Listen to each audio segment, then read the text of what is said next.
Hey, what's going on, everybody? Welcome to another Wednesday Album Club. Good to see you. One of your hosts for the night, Marty. Hope you're all doing well on this fine Wednesday. Logan, how you doing?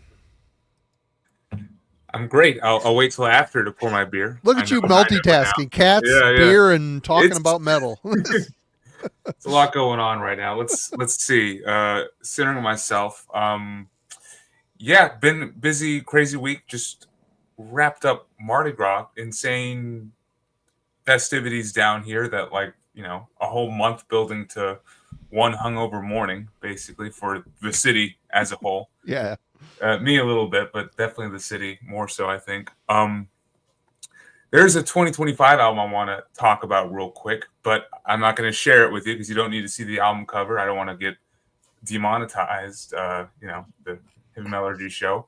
I've actually been enjoying the new Pissgrave album, Malignant Worthlessness. You can picture what the album cover looks like right now, and you would be correct.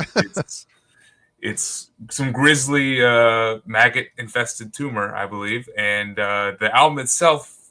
Actually, I think I like it the best out of all their stuff. It's a bit more straightforward and fast-paced. It's only 30 minutes, and there's a song on there that just gets the blood pumping. Some killer riffs that are just a million miles an hour. So I actually would recommend the new Pissgrave album. And then there was the way I spent my Mardi Gras weekend, there was actually a local grindcore festival called Mardi Grind. So that's where I was. And I'm taking it upon myself to, accept Kellen's challenge to find the most disgusting band name. You had Meat Spreader for the year end list. So here we go. This is Scrotal Erosion. There's an option. And then not as nasty as Not ideal, but Scrotal. whatever. No, not ideal. Oh, the name of this actually made me think of something that TJ would call himself, like it would be his screen name. Smells like something that died a while ago. So they probably ripped off TJ, I think, with that. Probably. And then another band I saw, which actually I would recommend to people. I don't know if I would recommend Scrotal Erosion. I would try not to have that happen. But this is Posthumous Regurgitation, and this is The Coroner's Guide to Cadaveric Cuisine. Anyone needs some carcass worship? Because it's right here. Definitely first two Carcass albums with maybe a little bit of necroticism in there, and definitely some, grind wackiness as well. So, yeah, Posthumous Regurgitation. And then there are talks with Jeff over at Gas Masks and Hand Grenades to do a post-metal island. We're doing all the different islands. I believe you gentlemen have been on some of them, stranded there. So this is going to be one just focusing on the drawn-out and atmospheric building post-metal. So I've been revisiting some old ISIS stuff and thinking about, where this band fits in for me. Definitely an important one. This is their debut EP, The Red Sea, or maybe not debut, but it's early on in their career. Isn't this as Mosquito Control their debut? Yes, that sounds right. Something like that. Something Mosquito Control something. Yeah.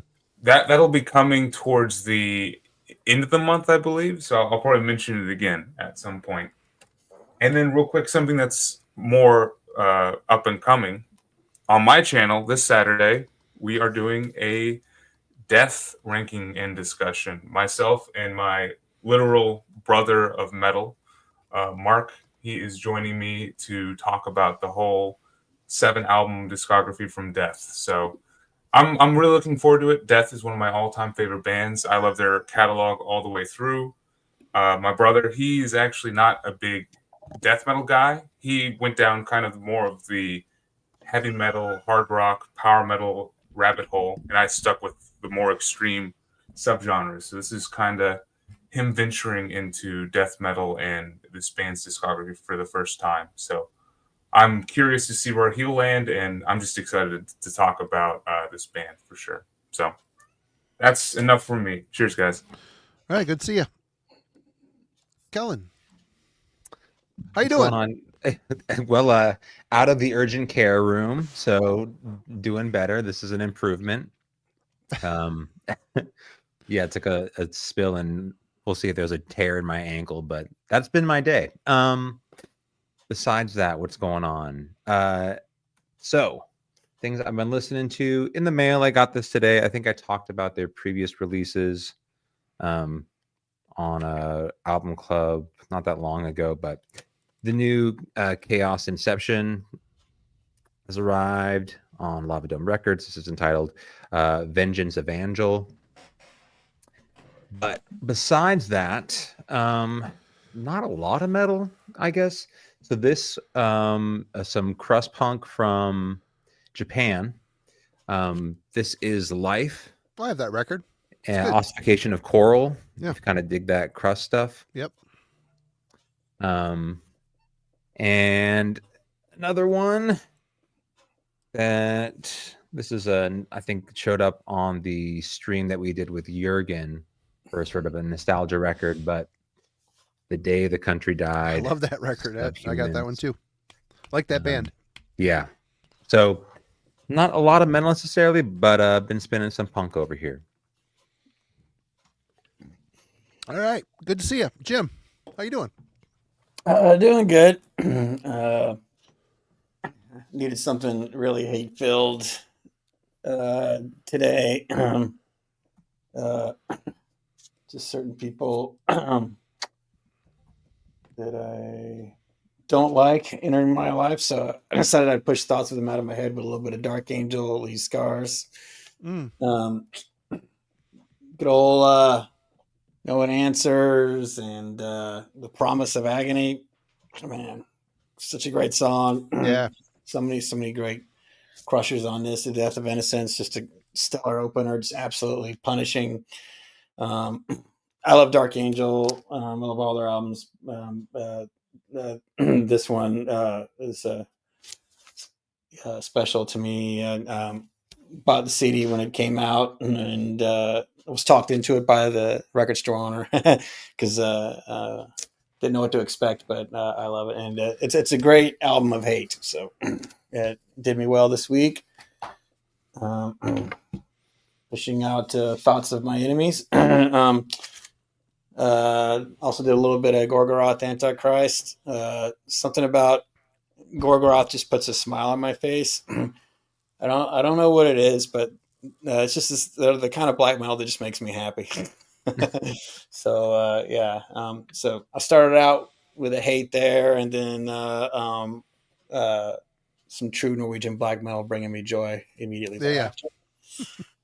And continuing on with my latter-day Satyricon diving here lately. Now Diabolical on CD.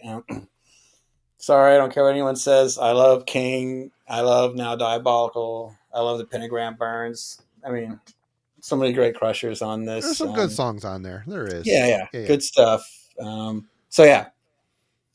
A little bit more into my latter-day Satyricon. So, but yeah, that's what I'm spinning this week and ready to talk about tonight. All right. Well, for me,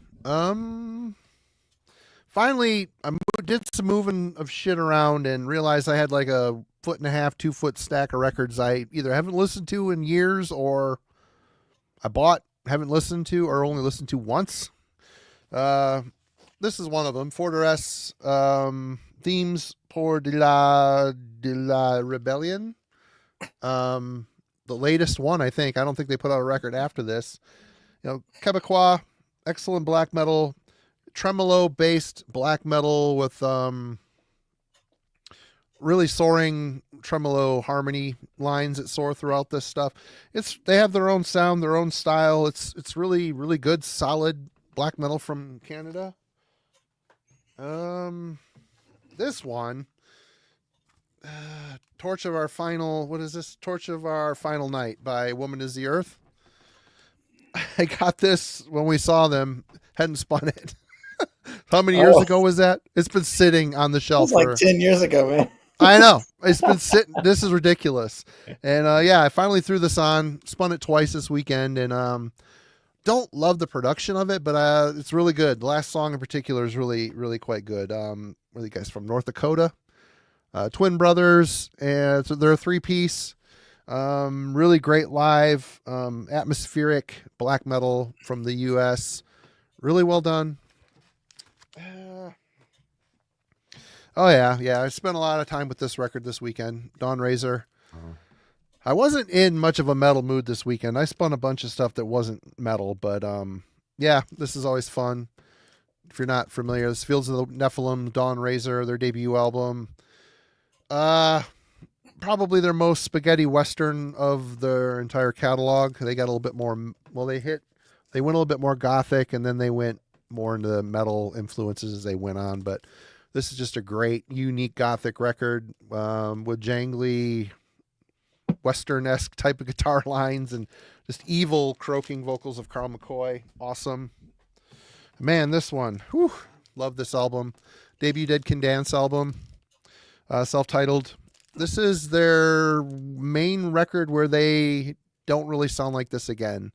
There's kind of a post-punk feel. Kind of gothic mixed in with it. Just really excellent songwriting on here. Has a great moody vibe. Unique, super unique. Coming out of that whole era, it just didn't really. With New Zealand, they seem so far removed from everybody that they kind of made their own sound. And as they went, yeah, they got more gothic, they got more cinematic, they got more world music as they went on. Still a fantastic band. I love the debut though. It's totally a favorite. Realized I never listened to this either. This has been in the stack for how long? I never listened to it. But finally, I threw on, I think this is the third album by Sweden Stilla. Sinvilyor? Saying it wrong, I'm sure. But yeah, I really liked this. The second side actually is really, really quite good. Atypical riffs. Andreas from Nordvist does the vocals on this. And yeah, it's a good record. Listened to it once and probably going to listen to it a couple more times before I file it away. And yeah, but tonight we are here to discuss this album. Jim picked Destructor's Maximum Destruction, came out in 1985. Destructor. I meant to say, good Lord. I ain't even had half of a White Claw. I'm already dumb. Yeah, this band formed in 1984, Euclid, Ohio, which is a suburb of Cleveland, I do believe. They put out a demo in 84 and a live album in 85, and then quickly threw out this Maximum Destruction album. So, yeah, let's talk about it. What was first impression? Logan. Jim, you've got a type, man. There's a certain style that you're like that, that's up my alley. Rough, sloppy, of the mid to late 80s, filled with rebellious, just angsty fuck you kind of energy.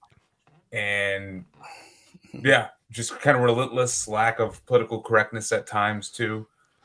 This definitely seems like there's some common elements to an album that you pulled that I really like, that Slaughter recently. So I definitely picked that up on the first spin, and then diving into the music itself, I will say for me the first impression was kind of a rough one.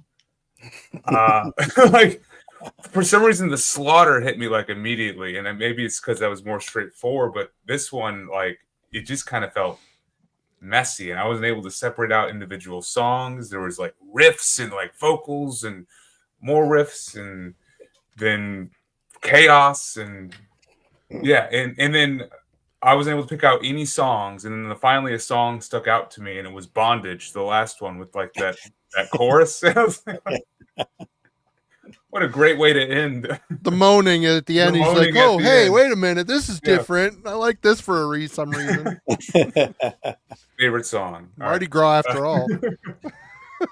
So I was not immediately able to gel with this one, truthfully. Like it definitely has that metal before it got divided into subgenres kind of feel. Like, I'd be interested to see where everyone thinks this one falls as far as like the 80s scenes. It definitely had me scratching my head. So as I said, wasn't able to gel, and I kind of just went in after the first listen, curious if I'd end up liking it or if it just wouldn't click with me. So we'll see. Cliffhanger. I like it. He's learning. Kellen. Good storytelling. Let's see if I can pull this off here. Doctor, what's wrong with him?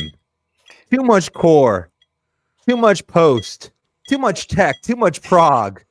What are we going to do to save him?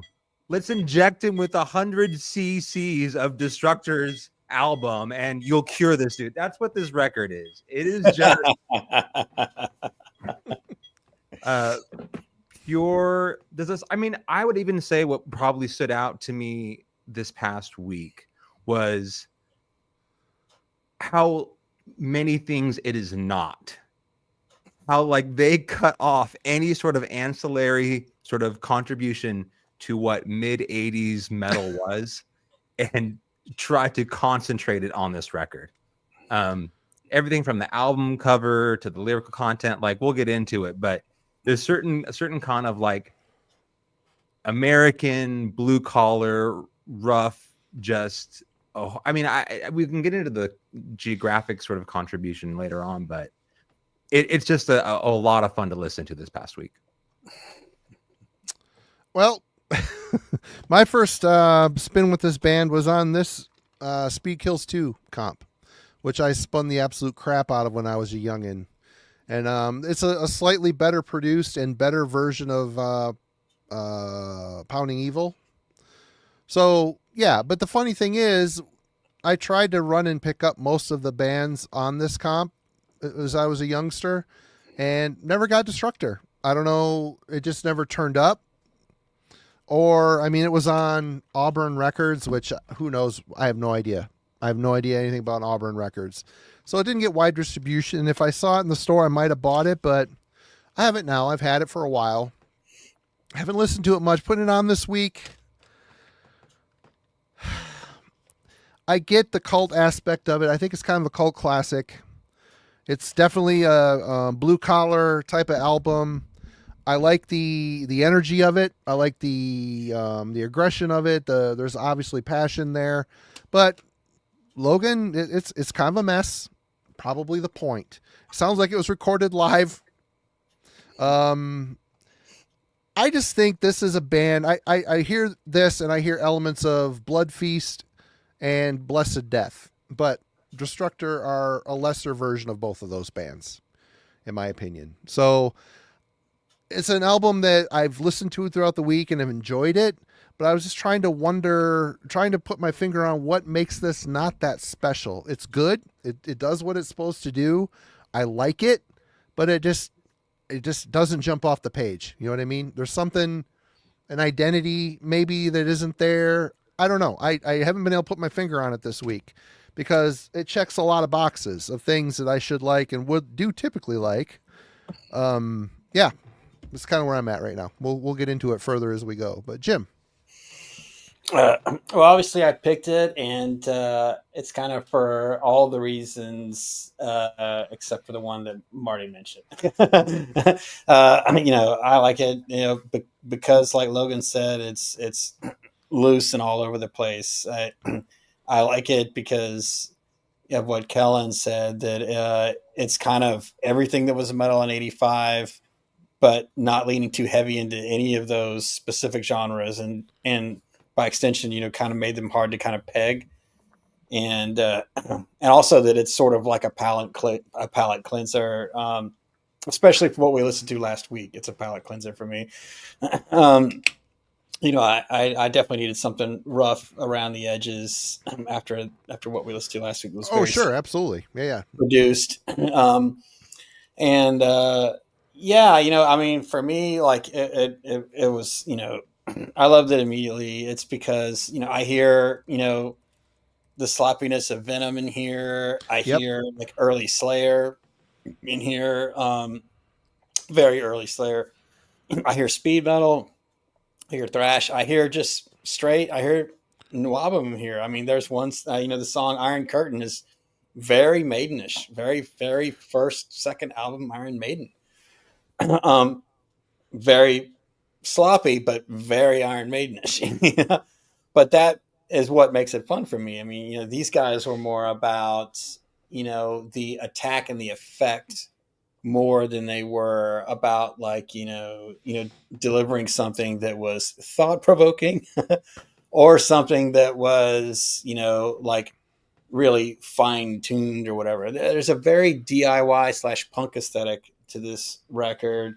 And I think you can hear it a lot on Pounding Evil. The version on this version, I haven't heard your comp, Marty, but on this one, it's open chord. It's very kind of fist in the air type, a very punk style delivery with the chorus and everything like that. And so I think that kind of, underscores what this band does for me. It's got it just feels anti everything, like there's no alignment with anything. You know what I mean? It's just like, no matter who you are, or what you are, what genre tag or where you align on any kind of spectrum, it's you find a middle finger in every song. And that to me is its charm. And so, yeah, this is definitely a sweet spot for me. Like Logan was saying, just something that's super ugly and that leaves you smiling. So happy to do the deeper dive now. So, has anybody come up with a question? Because I have something, I guess. Go for it, Marty. Does listening to this album, I think it's really good. Like I said, it clicks a lot of boxes. The Venom comparison is very kind of on the nose because of the sloppiness of it. But can conviction and passion drive a band maybe further than actual talent and songwriting skill? I mean, do you think that does there have to be a balance, or can a band live solely on their intent? I think it's a good question. Yeah. Who's going first? All right, Logan. Logan's in. Go, Logan, go. All right. Yeah, I mean, I think they can. I know I like tons of bands that are probably not super talented, but their conviction and their intensity and their focus on just, get in, get out, fuck you kind of vibe. I mean, like, that was like this in a nutshell to me, like when we explored this album a couple weeks ago. So I definitely think that can exist, but I mean, this is definitely me hinting at where I'm probably going to go with the rest of the review. I don't know if Destructor fully come together to get there, and I think what does it is like cohesive songs that you can kind of like. There are cohesive songs in here, but mixed in, it's just it feels like a live performance that they just clipped the tape and we're like, send it off, we're good. And I mean that's fun, but then like the conviction I don't think fully carries over with the songwriting. Like I think on Slaughter Strapato there is more cohesive songwriting and cohesive songs, and like I can tell there's a flow to the album, and I do not have that same feeling with this one. I do think that this question is all in the eye of the beholder, as is with most questions. But I think for me, the key to maybe not being good at your instruments, not having like a good vision, and only having conviction is good coherent, like a good coherent album and like songwriting throughout, that kind of separates itself from one another. And the piss and vinegar, of course, which this band definitely has. I think they're part of the way there, but they just aren't able to grab it all the way for me. Kellen. Yeah, so I don't, Venom's interesting in comparison because their runway in my mind is pretty short. like how long that band was, you know, important and impressive versus something like the band that inspired them, like Motorhead. Like Motorhead's a band that's still pretty simplistic, but I think there was enough like playing with their sound over the years, over their discography. There's incremental changes that you could hear. And as much as that is like a stripped down kind of, you know, nuts and bolts kind of band, they played with their sound over the years. I think to answer your question more directly, though, like I will take sincerity, honesty from a band more than if you don't have that to begin with and all you are is technical proficiency, then I think that's much more interchangeable and forgettable in the end than someone who's coming, you know, as a band with a sincere place, you know, artistically. So this is a band 100%. Like the back when we get to the songwriting, your question, they are relative to their peers, you know, not to the highest standard, right? But I do think at some level, like at least to begin with, especially in 1985, man, if I was whatever 14, 15 years old in 1985 and I heard this and I was a metalhead, like this 100% would have met my criteria for what I want heavy metal to be. So I don't know if it would give them a long-standing career. But I do think if the question is, you know, is that enough to make a great record? Yes. If it is going to give you like decades of solid discography, I don't think so. But I'll take that over a band that can, you know, play their instrument to an incredible degree, but isn't coming with any kind of honesty and sincerity as an artist.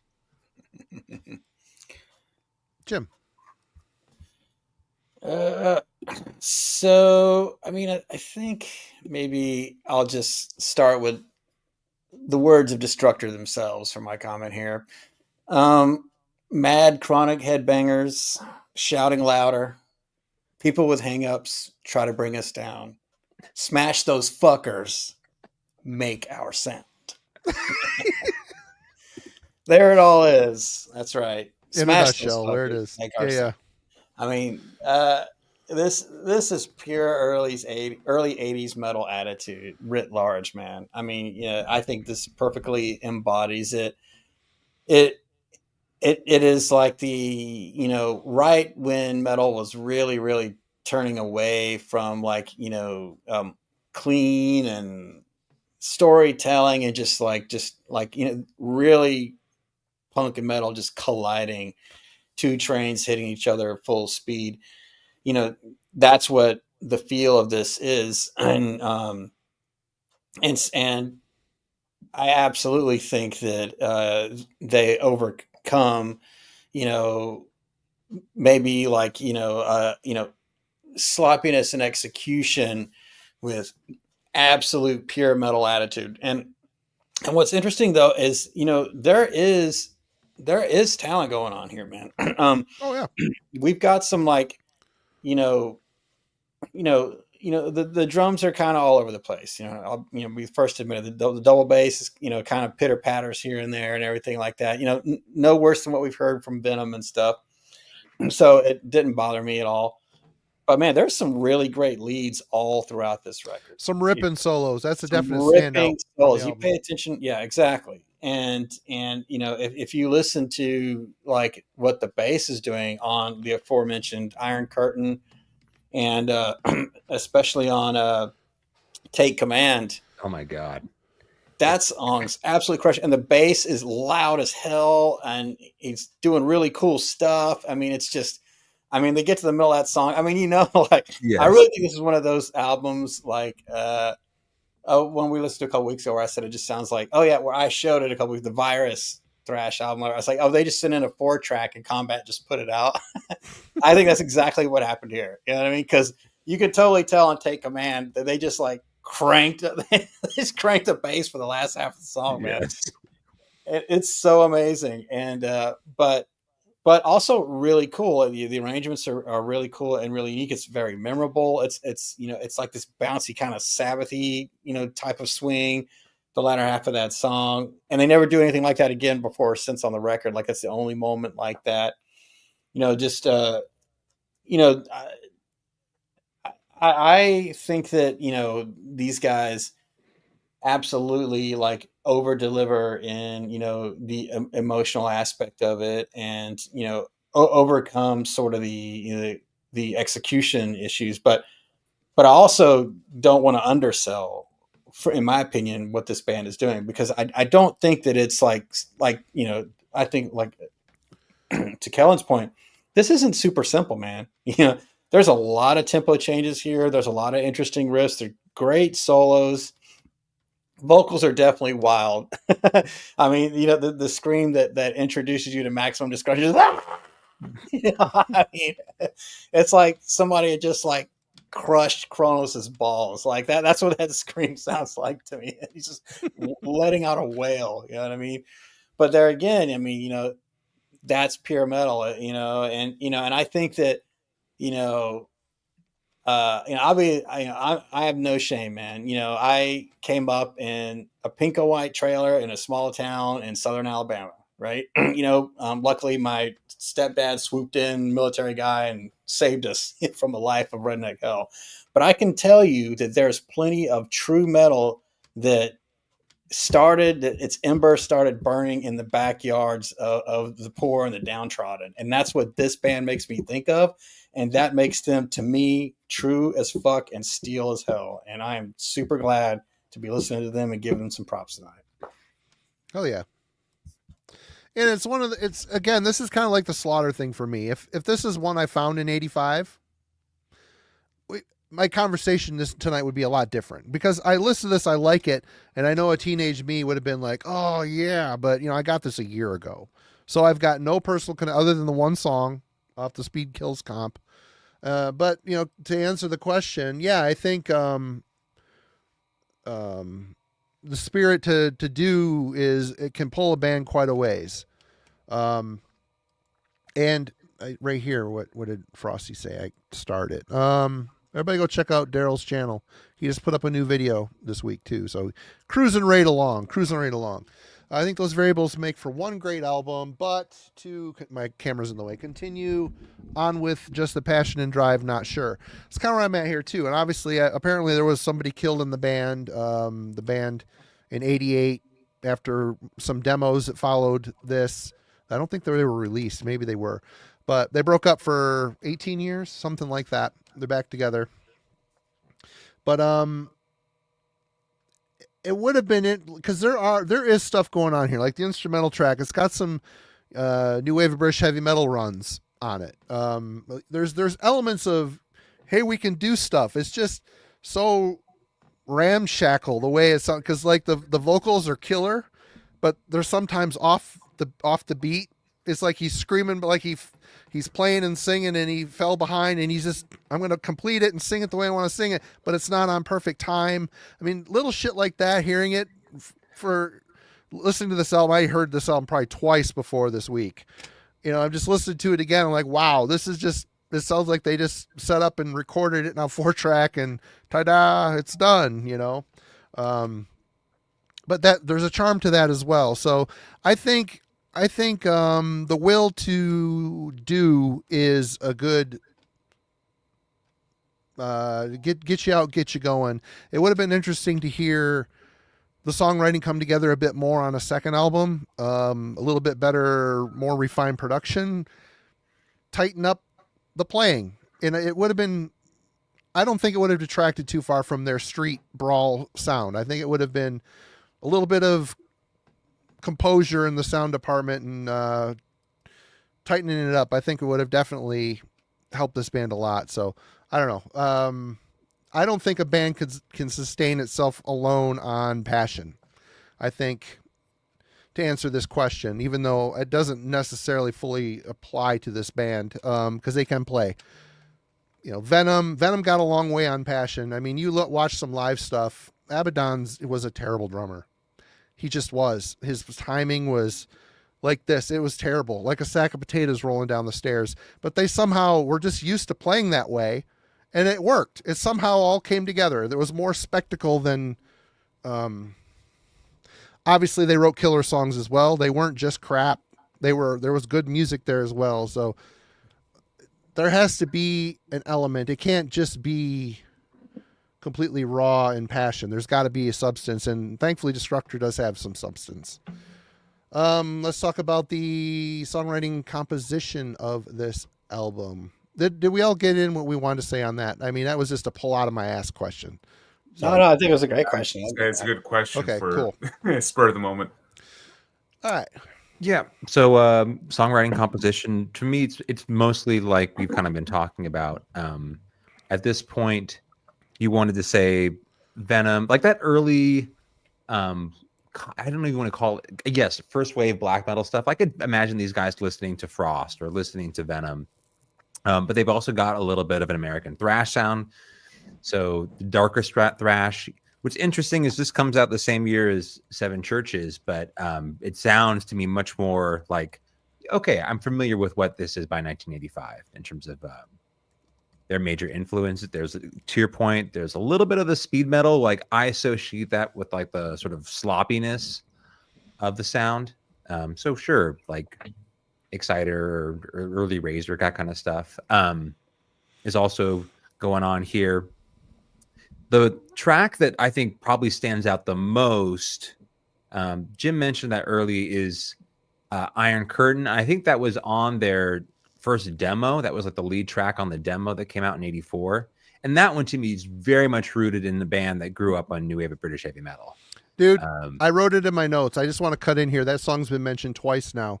The beginning of that song, Iron Curtain, and listen to the beginning of the song Feel the Fire off of Overkill's Feel the Fire. Starts off with a dun dun dun dun dun dun dun bass line. It's right. The exact same riff, the exact same solitary bass, and the guitars come in but Destructor plays it like a key higher. It's like those albums came out the same year, so I'm sure it's a coincidence, but man, I'm like, I listened to that, I'm like, that's an Overkill song, and I went back and like, oh, it's Feel the Fire.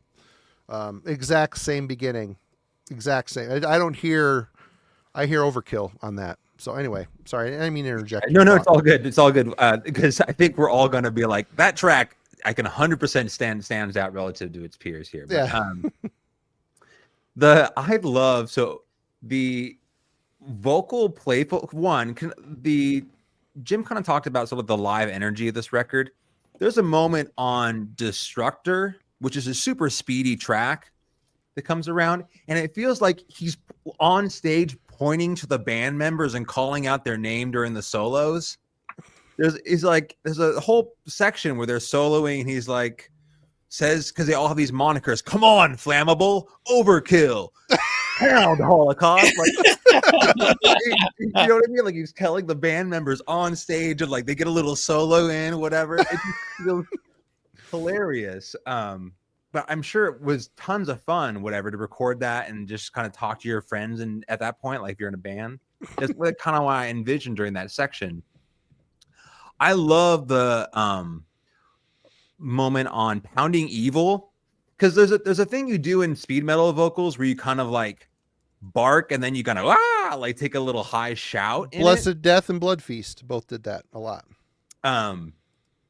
But for me, there's a point on when they go through the We're Pounding Evil on the last one where he like get deep lower, like there's a weird sort of slobbery Pounding Evil he throws in there, and you could just tell like he's having tons of fun with how to go about that sort of like vocal style. I thought that was a standout point on this record for sure.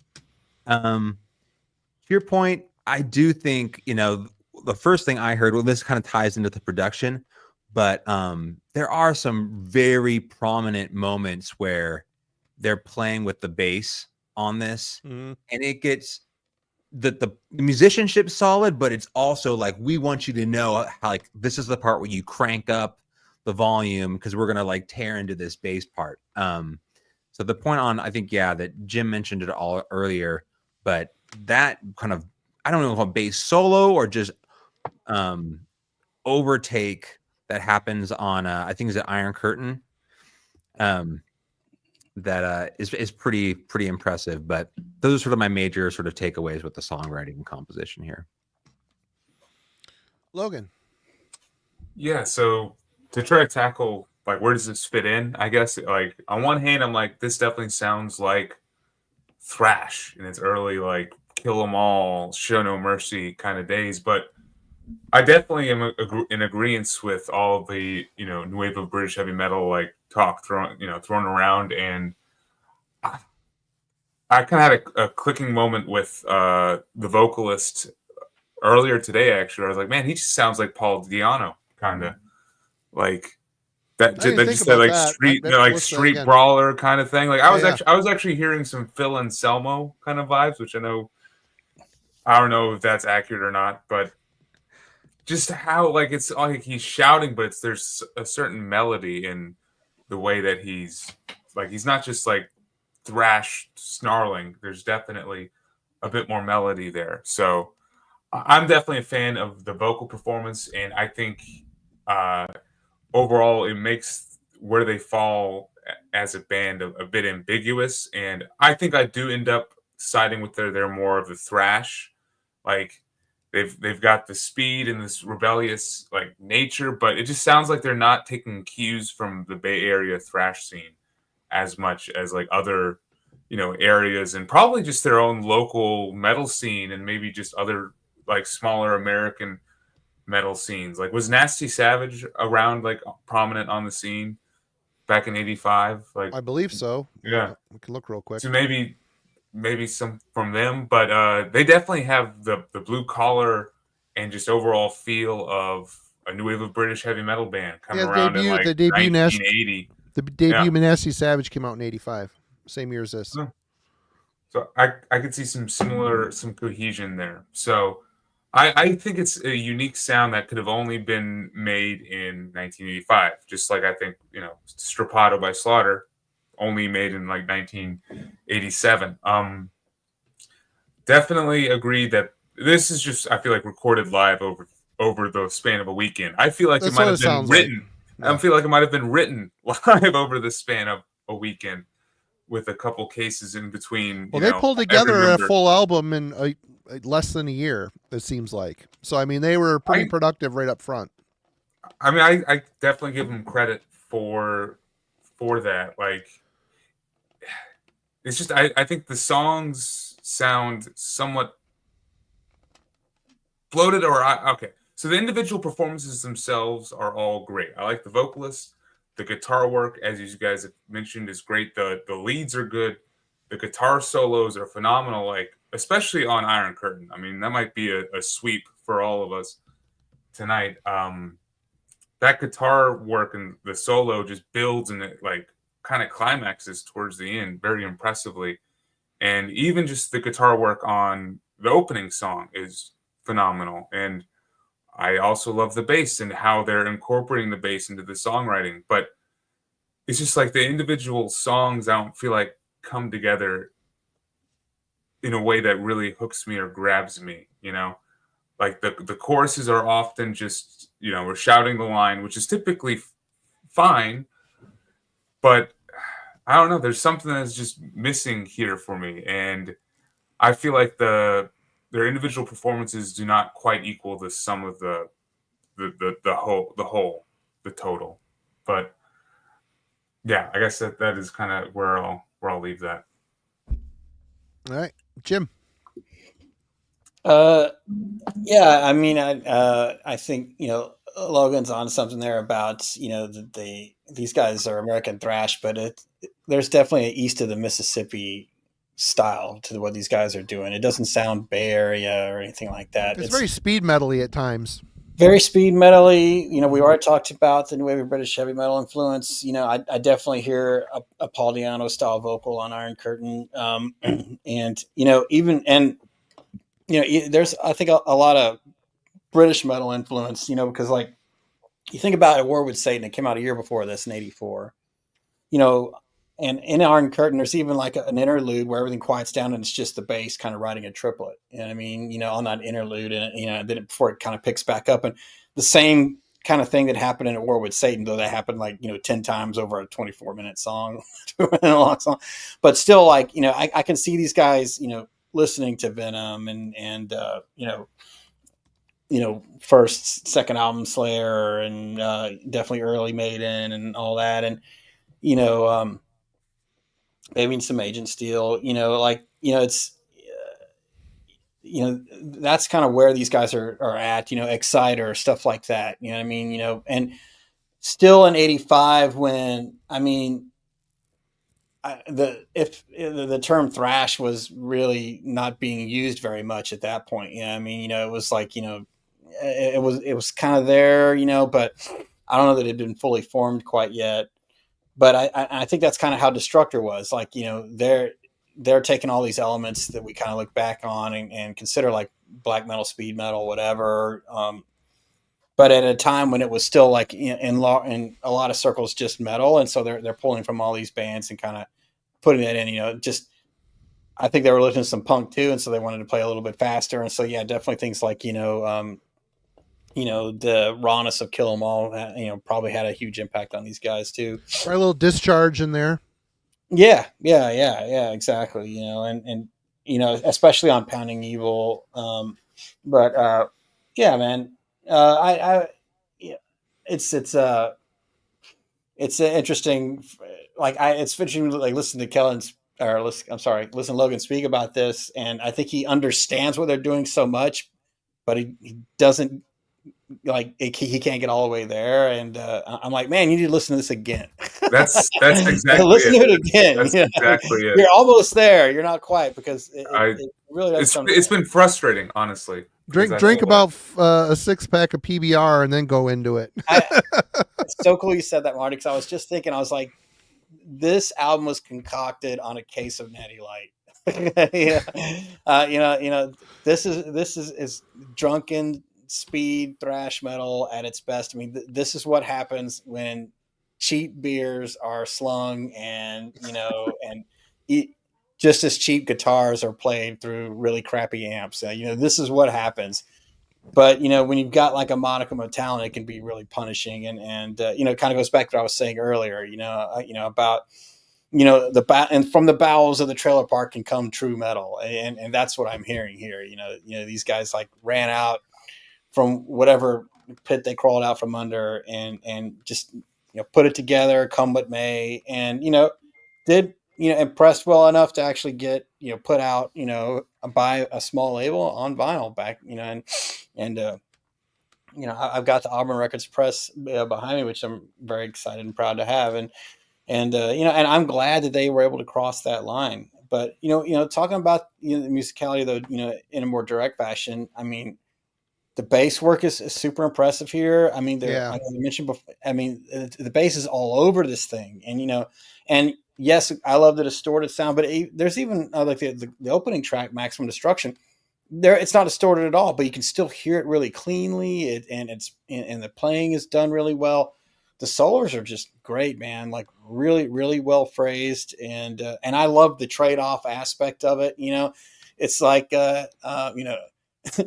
if Glenn and KK OD'd on fucking Mickey's or whatever, this is what would happen. This is the kind of guitar playing that would come out.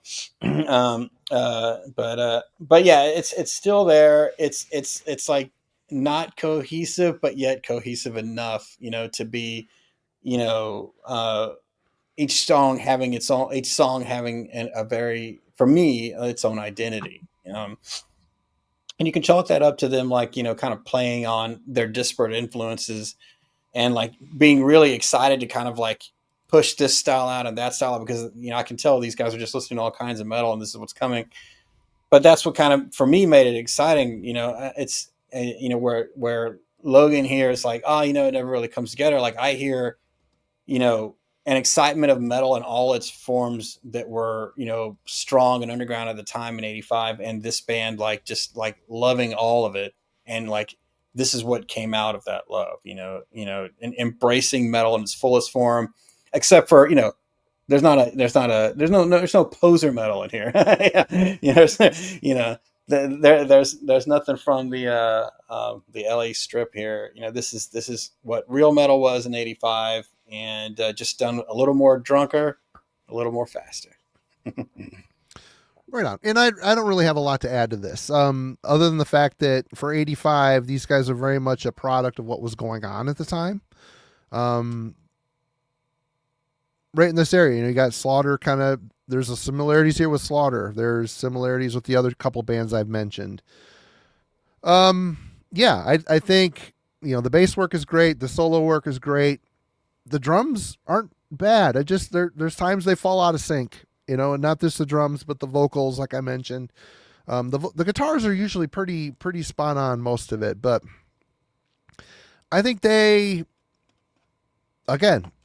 interjected this metal stuff with some punk stuff, and like you said, a case of beer, a case of cheap ass beer, and this is really what you get. And the charm of that is really it's contagious, it's addictive, all that stuff, but it doesn't really.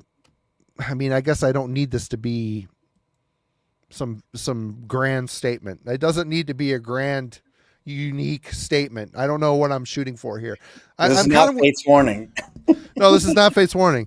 And again, if I heard this one when it came out, it'd be different. But I'm with Logan here. I like everything that's happening here, but it just doesn't come together where I'm like where Jim's at with it. You know what I mean? I feel like I heard some other bands doing, like I mentioned, Blessed Death. Listen to the second Blessed Death album. Holy crap. What a great record. That's like kind of what this feels like it's aspiring towards, but it isn't, it's too drunk maybe. I don't know. But that's not a bad thing. I mean, if I saw these guys live, I'd be blown away probably. And there'd be some fights. There'd be a pit. There'd be a lot of headbanging. There'd be, jackets with the short metal studs. Yeah, right. Well, this is for my weight, but it isn't working. I'm fat as fuck. But anyway, yeah, I don't really have much to add on the whole thing. Let's talk about the production. Logan.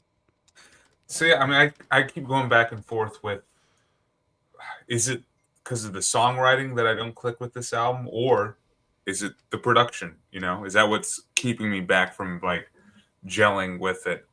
It definitely mirrors the feel of the overall performance. Do it live. It's live. Here's where you got to be careful, because you listen to some sludge stoner stuff that sound like it was recorded in a dirty bong. Oh, so, yeah. It's fucking awesome.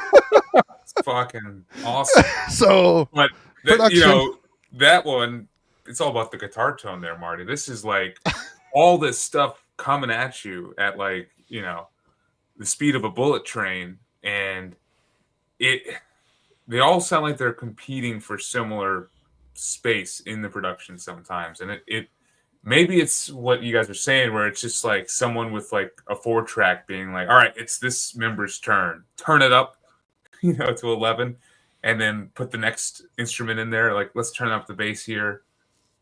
Because when the vocals are going, like I have a tough time hearing the guitar as well. When the bass is going, same thing. Which is fine. Like I enjoy it when the bass pops up to the front, but something keeps the band from feeling like they actually all mesh on the same field in the production. Timing, and well, maybe some of them just fall out of sync. Yeah, it's just like they don't all like come together at the same moment except on the Iron Curtain. That's the exception to this whole album, and there's moments in other songs that I'll talk about later, but for me, I kind of feel like the production makes it seem like, oh, that was a cool guitar part. Wait, what were the other band members doing? Oh, that was a cool vocal line. What else was going on? And it never meshes like a whole band coming together to write a song, a full song.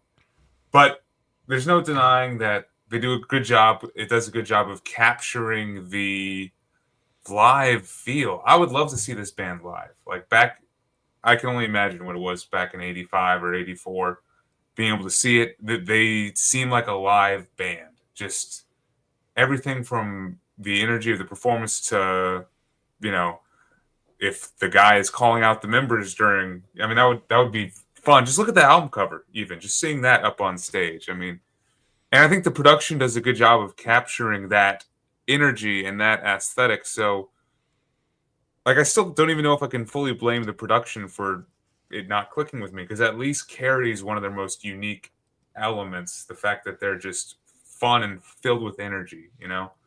So, yeah. To end on a high note, the bass production is my favorite part. The fuzziness of it, it's got a bite to it. It makes me think of Cliff Burton's bass on Kill 'Em All and No Anesthesia. So I'm a fan of the bass performance on here and the production around it. Right on, Kellen. Yeah, I don't have too much to add here. The only thing that I thought was a major detraction was the drums just sound relative within the mix to be a little bit too small. They are not. The rest, like, there's great crunch on the guitar tone. The bass, I really do think there's that moment. I don't know if it's high command.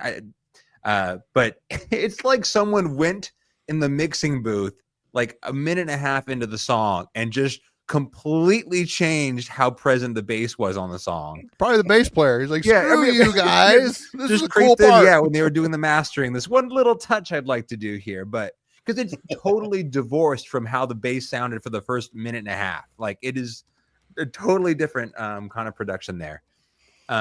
Which I don't know if that happens if you're in a major studio or like on a larger label. I don't know if you can just come in and wing it like that. Because it totally feels like he interrupted that. But anyway, yeah, the major detraction for me is just relative to the rest of the instruments in the band. The drums sound too small, sound a little bit weak. If they had the same kind of attack and life that the rest of the guitars and bass and I don't have any issues. The vocal performance is off the rails, and that's kind of how you want on a speed metal record. Yeah. So I'm all for that.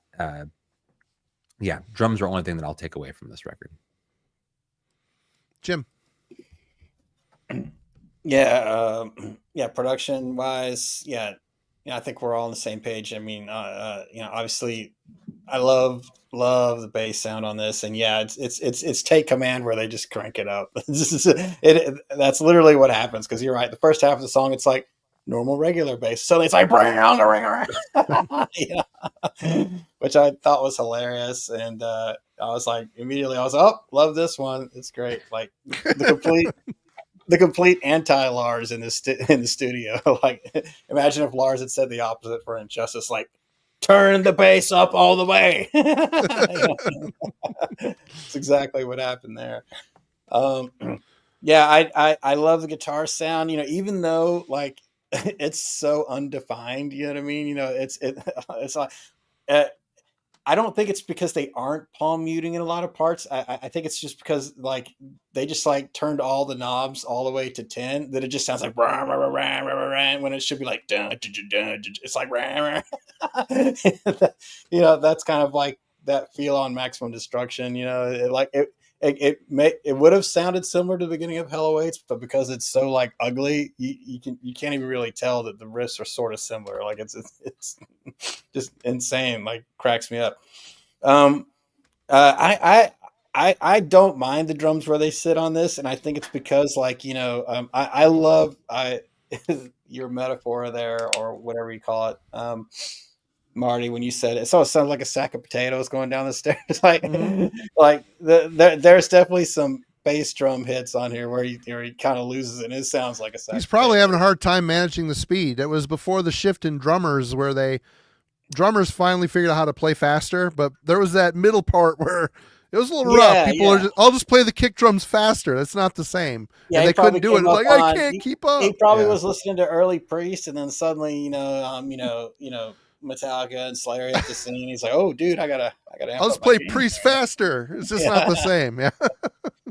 But I think his fills are just fine. His cymbal works fine. It's only and on slower, like, just kind of the mid tempo double bass where it's just going kind of syncopating with the guitars. Like, it sounds okay. Then it's only when he's trying to go fast where he sort of loses it.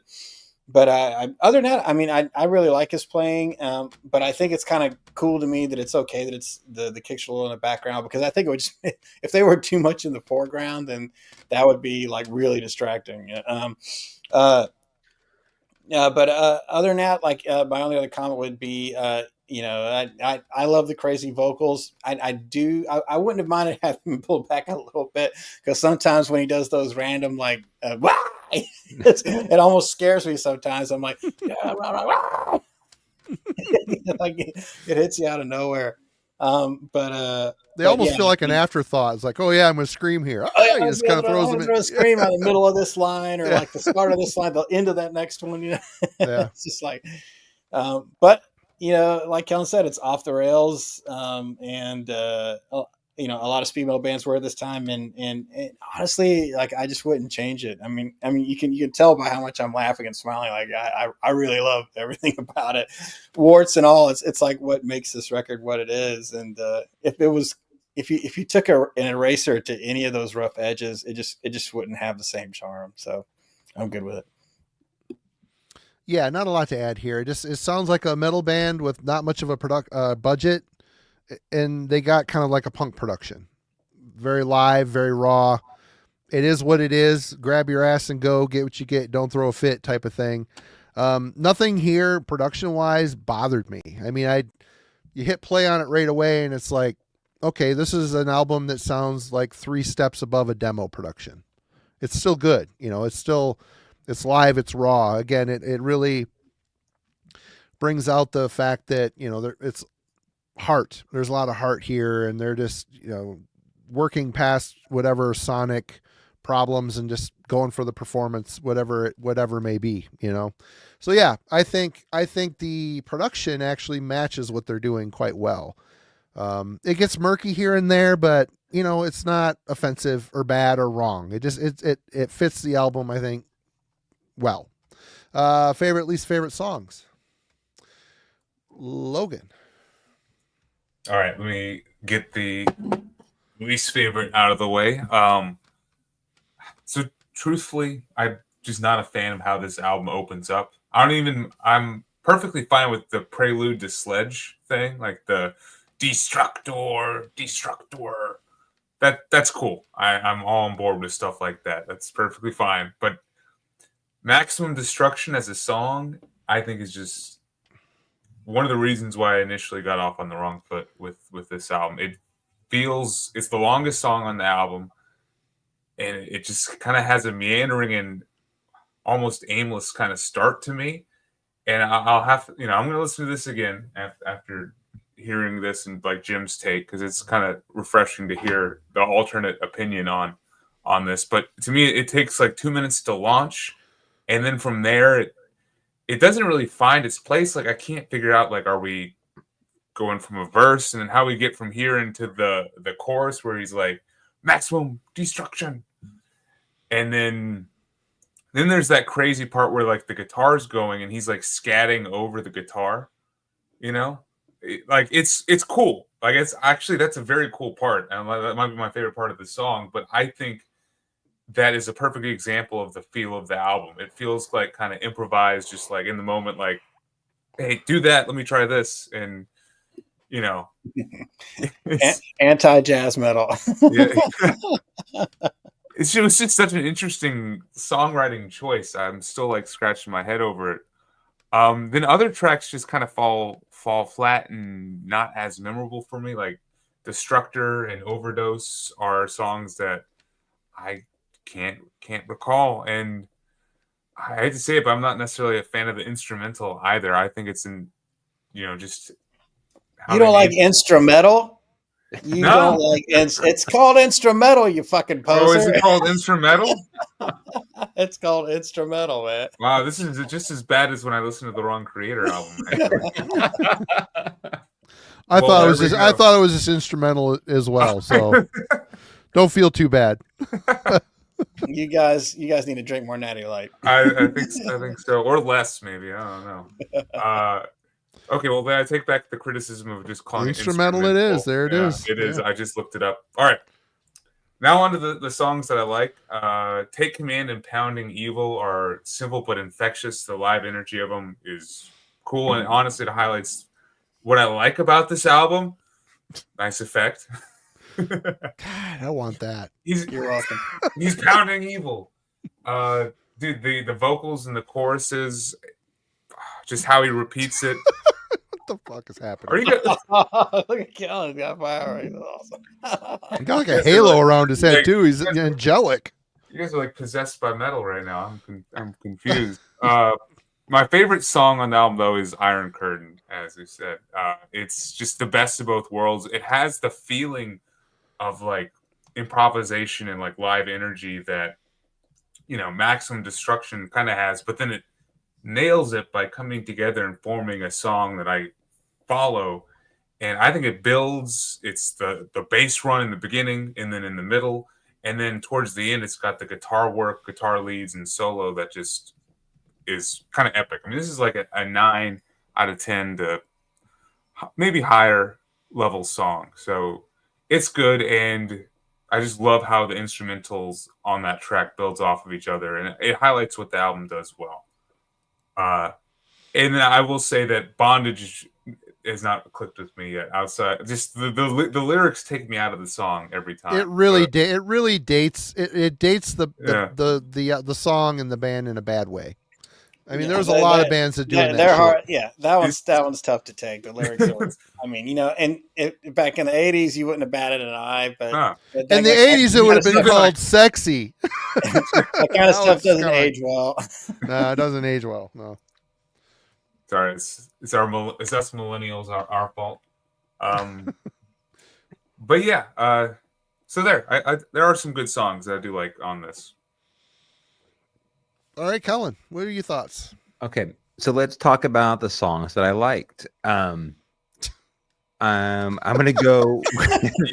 you might have to get control of your camera. Yeah, what is happening? So Take Command. I think that absolutely is a winner for me. I already talked about the bass there. Pounding Evil, the vocal performance on that, all on board. Iron Curtain, I love it. Stands out in the mix of them. That new wave of British heavy metal influence. And I'll actually go against Logan here. So I do say that there's a point on the opener for Maximum Destruction. When I first was listening to this, I was like, all right, like, is this really anything too special? Like, I know what I'm in here for. They're doing everything that's badass and, kill all the posers kind of stuff. Like, I get it. Is this a great track? Not really. And then what happened was I ended up sort of developing an affection for the latter portion of the record. And I'm like, is this just because it takes me a while to get into this before I kind of settle in? And so I went back to that track, and I actually am impressed to look over like a 7-minute long song there. For a band that's doing something that is this sort of, I don't want to say rudimentary necessarily, but like, this record's not known for its complexity. I think they manage a 7-minute track there actually pretty well. I enjoyed that coming back to it. So those are 4 tracks that did work for me. I do want to I will co-sign Logan's impressions. So the songs that I did not like for this what the hell are someone has new technology. This record, the hot wet leather and Bondage to end this. It just was like one unnecessary way to end the record. So that was kind of like a downside. But besides that, like, I think the overwhelming number of the songs here are solid and just true to what this record's all about. So not a lot to complain about with the tracks. Jim.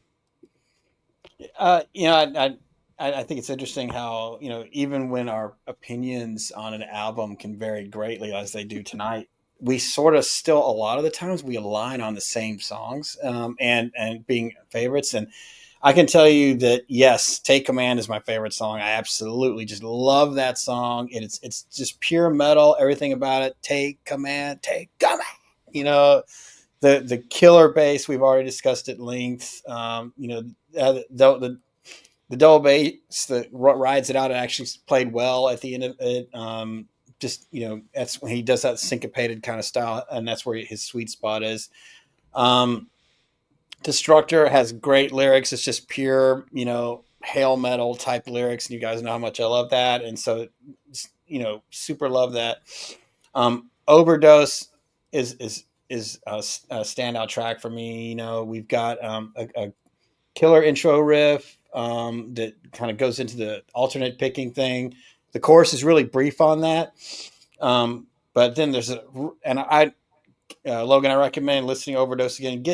Get down, and when it hits that 3-minute mark, there's a really cool tempo change there, and they carry it out just going overdose with the gang vocals. It's just really awesome. But there's one of the best riffs on the album is that one that comes in at 3:15 on Overdose. Iron Curtain. Yes, this is like, Paul Di'Anno era Iron Maiden worship, but it's done really well. It's dirty, it's ugly, but yet also it's got that intricate piece where it's just the bass and some sounds and everything. Like I said, it reminds me of A War with Satan. Maybe even a little bit of Rhyme of the Ancient Mariner done very sloppily, in terms of like that bass interlude, but and it closes it out with really cool harmony guitar. So there's a harmony guitar solo. They're playing together, a twin attack. That's really cool. And, like the Hot Wet Leather / Bondage, which it's really Hot Wet Leather is really kind of the same song. It's more like an intro. It's an intro. Yeah. And, the thing about it is, it's like the music is really great. Like, if Bondage had different lyrics, I think it would be like a really, really strong closer. I think musically it is a strong closer. Yeah. It's the lyrics are so dumb and, kind of just played out with the whole like, woman bondage thing. Like it's kind of a snoozer. But then again, as a 13-year-old in 85, I would have been like, ooh, awesome. But been on your boner jams comp. Yeah, exactly. And so like for the opener, like even I was like, okay, it's more of a mid-tempo song, which for a band it's like this ferocious. Like immediately thereafter on Destructor and Take Command, like, why didn't they open with like Destructor instead? I kind of get it. If you go back, and I recommend this to you too, Logan, if you go back and listen to like Hell Awaits, like the entire beginning of Hell Awaits before it gets fast, and then stop that, put this on, I think you're kind of going to get what they're going for. They were looking to do this kind of like build up, and then get you there. I think that it would have been more impactful had they went straight into like, like a skank beat for like the verses, but instead they got a little bit faster, but it's still more or less like a mid-tempo paced song. And that's why I didn't have quite the attack. But yet, despite that, there's enough variety in that song riff wise where like Kellen, I moved quickly past the fact that it wasn't like a pounder of an opener because I think there's so much going on there. It's really cool. And even, there, I mean, first of all, the crazy intro scream is awesome. But then, 4 minutes in, there is a good tempo increase there. The energy really starts to kind of come alive. And that's after all that kind of intro stuff with no vocals has already passed. The first verse and chorus have come in. So then you start getting more into the vibe of that. So I still really like that one as well.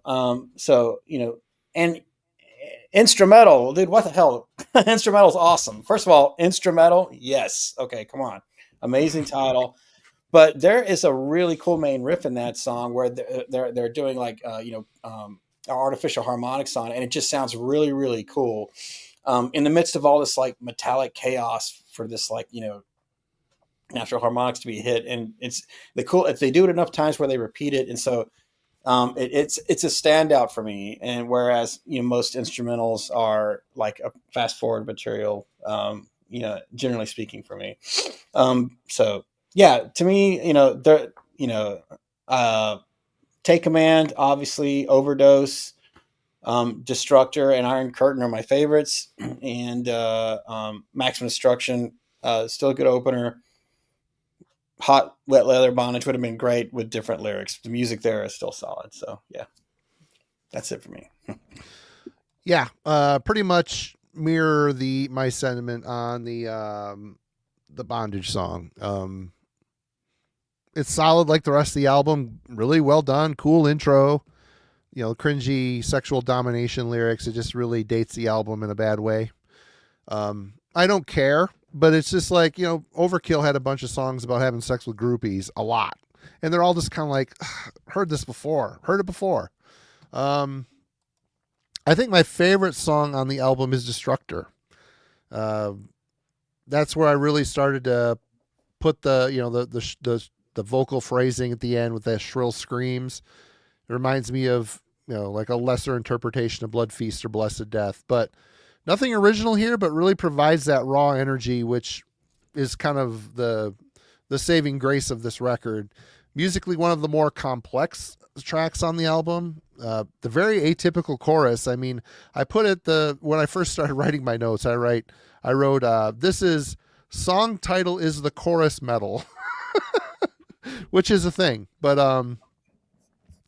on this song, they broke that up. The chorus music is actually kind of complex. There's a lot of start stop kind of choke type stuff. Ripping solo on this song. Good. It's a good song. Probably my favorite. Second favorite's Pounding Evil. It's the one I'm most familiar with because of the Speed Kills comp, but it's a no frills track. Very memorable chorus. It's just a very raw, aggressive song. Cool. I really like the opener, Maximum Destruction. Probably one of the more recognizable tracks from a musical standpoint. It's got a very catchy crunch riffs. The vocals have a lot of charm to them. But again, sounds like it was recorded in one take. Take it or leave it. Rough around the edges in the timing department. That's kind of like the call, the main call for this whole album. And I had to write down here the Iron Curtain intro sounds note for note, riff wise and feel, with the bass starting the song off like the Feel the Fire track. Probably a coincidence, but Overkill did it better in this case. Sorry, and it bugs me that it's so close. All I hear is it just makes me want to listen to Feel the Fire. But as far as songs that suck, there really isn't any on here. There really isn't. Just lyrical concepts and whatnot. Yeah, but other than that, a pretty solid record, man. Pretty solid all the way around. Let's go to Judgment. Final thoughts, Logan. So yeah, this ended up being a tough week for me with this album, just because it's kind of what you said. Like, I kept coming away with different things I would like about it, but like at the same time, the album never truly clicked and never truly meshed, and I ended up feeling like I was grasping at straws a lot of the time, like trying to piece together why certain songs are good, or why the album is good overall, but then like not having anything at the end of it, unfortunately. And it's a bummer because I really like the energy. I really like the instrumental on here. But as I said, the product is not greater than the individual performances. And to me, it sounds like a relatively new band coming together and trying to write a first demo and then just sending it on, which, I mean, that might not be too far from the truth if they were only playing for a year before, creating this. But I think this is still, the songwriting and the album composition ends up feeling just unfocused and a bit chaotic in the beginning, especially for me. And that is kind of was my ultimate takeaway. I will definitely revisit it, hearing Jim and Kellen and Marty for sure also talking about it, makes you want to listen to this with like a different ear, different eye for, what might be happening. And we'll just see what happens. To kind of wrap it up, I was definitely not bored. I mean, I spun this thing like 9 times because I was definitely trying to get it to click. And I think overall, there are good songs on here. I admire the hectic, rebellious nature and attitude of this album. But it just doesn't end up coming together. And I feel like the band lacks a synchronicity here. So it ends up being a light 7, but I think it's a cool album to hear, and to hear what was going on back in 1985 when everything was still so new, especially in Ohio of all places. So cool pick. Kellen. I guess my closing thoughts are like just how much credibility and praise an album can receive, how it sort of builds over time once a band is able to sort of amount a certain amount of discography or legacy, or how those debut records gain importance over time. Like I'm looking at 1985 here. So Razor's debut record comes out. Executioner's Song comes out in 85. We get Slayer's Hell Awaits comes out. It's the debut record for Agent Steel. Skeptic's Apocalypse comes out in 85. Destruction, Infernal Overkill comes out in 85. Possessed, Seven Churches comes out in 85. This is in October alone. So we get Possessed, Seven Churches, Feel the Fire from Overkill, Endless Pain from Creator, and Celtic Frost to Make a Therion. Destruction comes out in November. Destructor comes out in November. I'm sorry. Destructor comes out in November. Like, that's what all those bands have amassed a certain amount of praise and catalog, like what they've contributed to heavy metal overall as a genre, right? We look at those debut records with a certain amount of importance because of the influence that the band is able to cast over the decades that follow. You know, Destructor is a band that doesn't have that. And here their debut record comes out in 1985.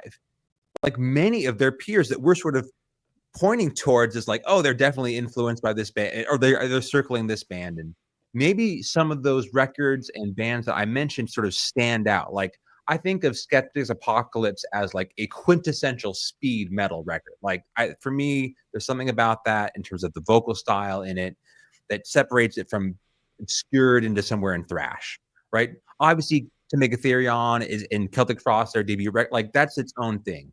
Hell Awaits and what Slayer was doing, the darkness and evil atmosphere of Possessed, all those records have sort of very unique qualities.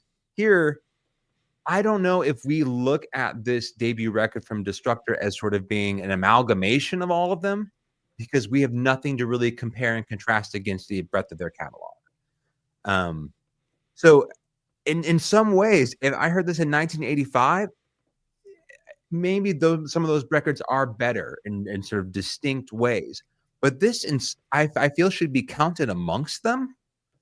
And maybe the reason that we don't do that is they sort of were a blip on the radar in 1980s, heavy metal history.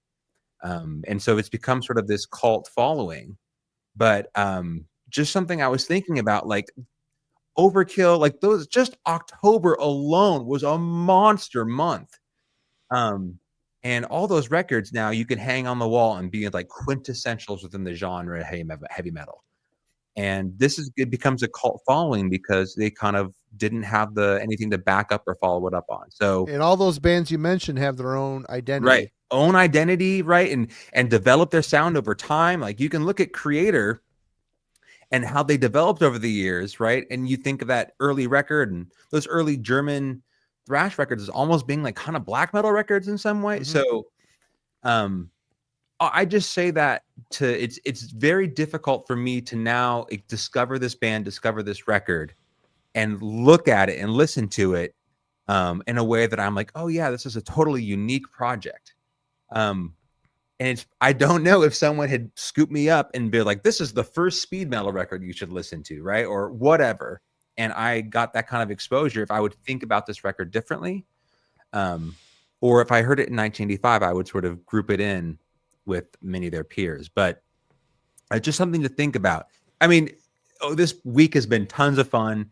I'll agree with Logan's initial statement to begin this. This is 1000% a Jim pick. Like the lyrical content for the majority of this record could basically be on Jim's tombstone. Like it's just sort of how you should remember Jim.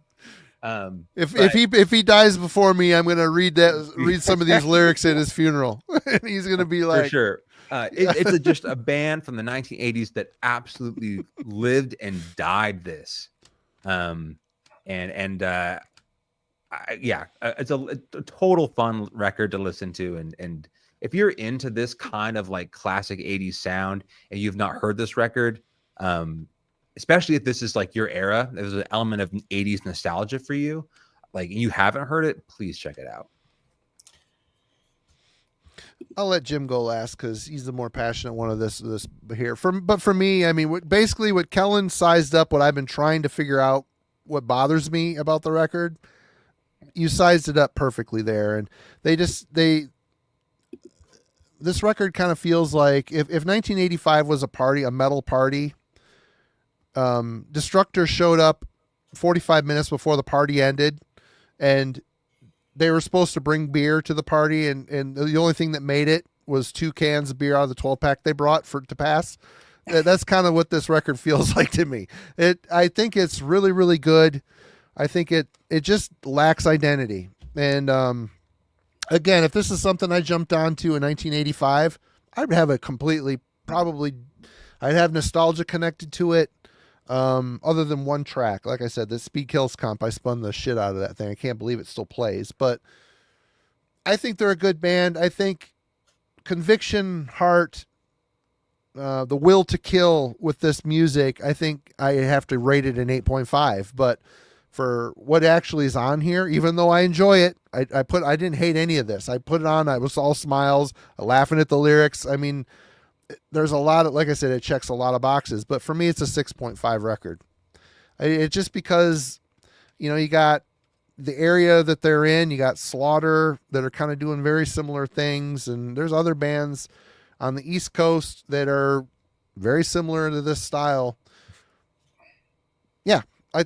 Heart, dedication, 8.5. Actual content, 6.5 for me. Jim.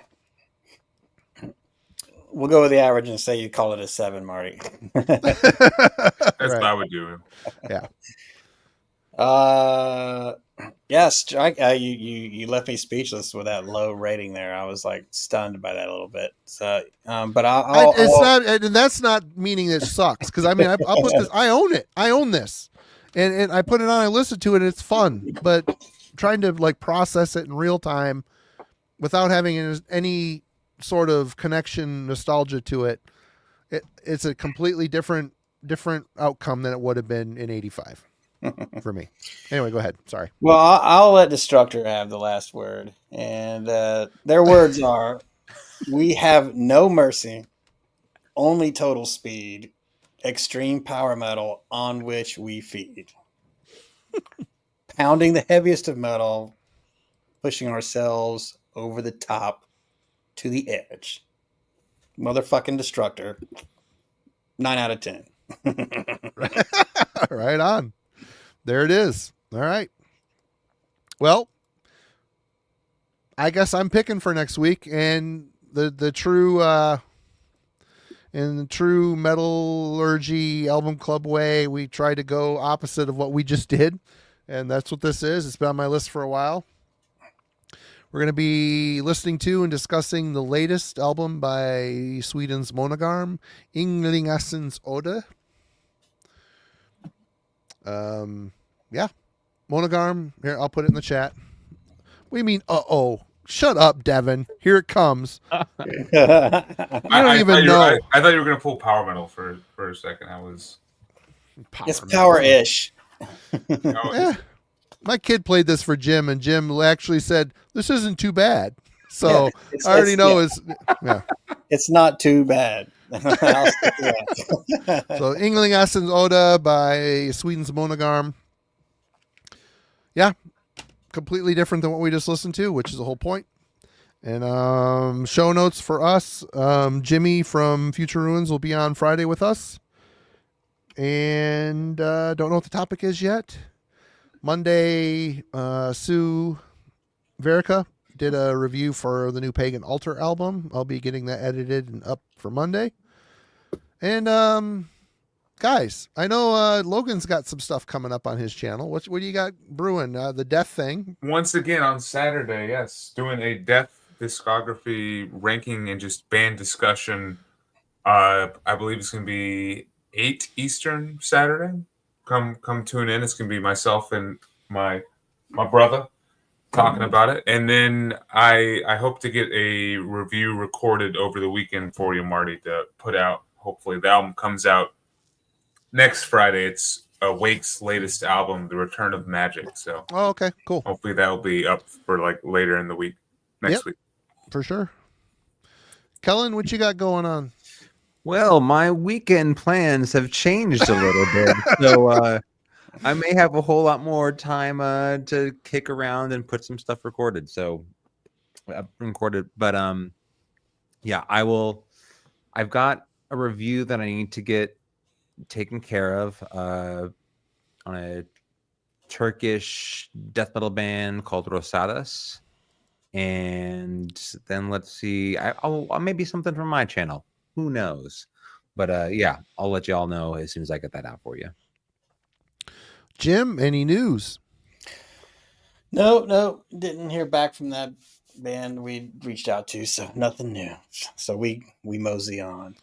Well, everybody go check the links in the description to Eihwaz Recordings. Got some cool stuff he's got up for sale. Please go check out Killing for Company. Please go check out Metal and Beer Snob. Links in the description. There's a link also in the description for Heavy Metallurgy merch and the Heavy Metallurgy Discord server. So you want to have fine chats with all these people in the chat throughout the week, that is the place you go do it. So a lot of fun in there. I haven't been in there as much as I'd like to be, but I'll get there. I pop in once in a while. But cheers, everyone. You all rule. Yeah. That's it. Y'all have a good one. And we will see you next week, or we'll see you Friday. We'll see you here Friday. Cheers.